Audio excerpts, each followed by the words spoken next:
My name is Nick Cadena. I'm a videographer, photographer. I guess I've always done video, photo stuff my whole life. It's not something like I was like, oh, I'm gonna be a photographer one day. My dad was a photographer for ABC News for like 30 years, and I was just a kid around it all the time. When I got to Houston, we came to like Channel 13 News, and he worked with Wayne Dolcefino for many years. But anytime like a hurricane would come, he would gone.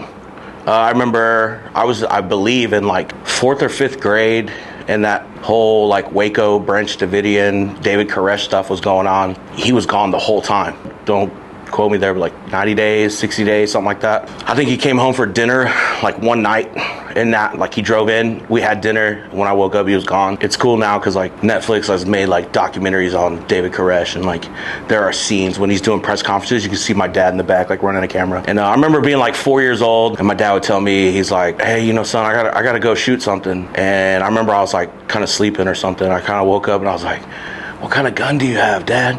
I said, no, it's a camera. So in high school, I did, film. I'm old school. School was like never my thing, and never did well in it, but I knew like you kind of had to. So I did some school, and then like 2 years into it, out of high school, I finished all my classes that were, film and TV related. Ended up just moving. I left, went to Austin, think I'd be like a famous filmmaker, and ended up working in restaurants. And Austin was a great place. I remember kind of standing around, and I was in the kitchen, working in the kitchen, which I'm really glad I did, because like I was looking like everyone was like 40, 45, 30, 35, and I think I was like 22-ish, somewhere around there. And a lot of those people had degrees too, and so I was like, man, if I don't get out of Austin, I'm gonna be a 45-year-old cook, So I kind of moved down to Houston and just started filming this stuff. I actually would do like some like high school football for Fox Sports Net back in the day. We did a show called Houston Scoreboard. That's really how like Friday Night Lives, all that stuff started.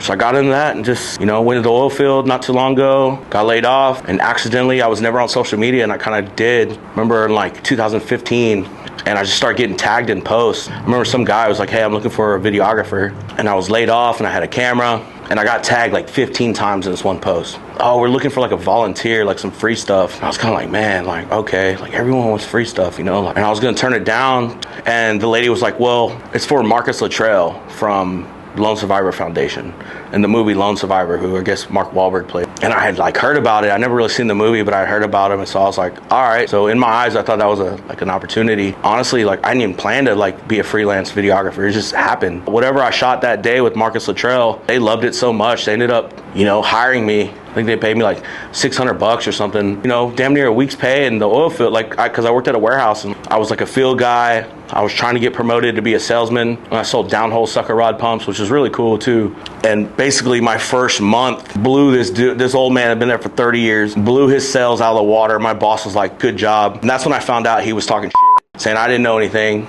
But I sold more than that guy ever sold. And my first month there, just because I was taking orders, I would drive further. I would not tell people no. I would ship it to you. I would drive it to you. And then I ended up kind of just taking off with this. That's where that whole like Marcus Luttrell stuff, all this stuff, I'd get a referral. Someone would be like, oh, I gave your number to like a realtor or something. I'd be like, oh my God, like somebody referred me, And like, I never want to forget that feeling. I never want to forget what it felt like to be excited and proud that like someone referred you, Genuinely something I think about often. Because like every day I wake up and I'm just like super blessed. A lot of my friends work jobs that they hate waking up, they hate going to work. The night before, they're dreading it. And I remember even though I did love the oil field, I hated my position. I had to be at the warehouse like super early, like 7 a.m. or something. If I was 3 minutes late, my boss was like, why are you late? I'm like, dude, 3 minutes late, like, okay, whatever. But it took me an hour to get there, and even though I loved the work and like I loved the people, and I could and would do it again if I had to, it's just different when you can do it on your own. So I'm like, and in essence, like I didn't necessarily like try to follow my dad's footsteps, never thought I would or was, but I guess that's what happened, and so super blessed for that.